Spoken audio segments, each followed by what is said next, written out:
Valuation of European and American options in Python. In previous posts, we provided examples of pricing European and American options in Excel.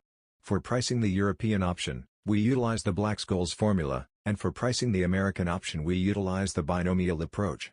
In this post, we are going to implement these methods in Python.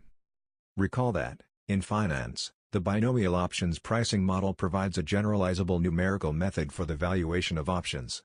The binomial model was first proposed by Cox, Ross and Rubinstein in 1979. Essentially, the model uses a discrete time, lattice-based, model of the varying price over time of the underlying financial instrument. The binomial pricing model traces the evolution of the option's key underlying variables in discrete time. This is done by means of a binomial lattice, tree, for a number of time steps between the valuation and expiration dates. Each node in the lattice represents a possible price of the underlying at a given point in time. Valuation is performed iteratively, starting at each of the final nodes, those that may be reached at the time of expiration, and then working backwards through the tree towards the first node, valuation date. The value computed at each stage is the value of the option at that point in time. We use the same input parameters as in the previous examples.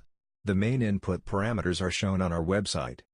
A figure on our website shows the results calculated by the Python program. The Python program returns the same values as the Excel workbooks. Go to our website to download the Python program.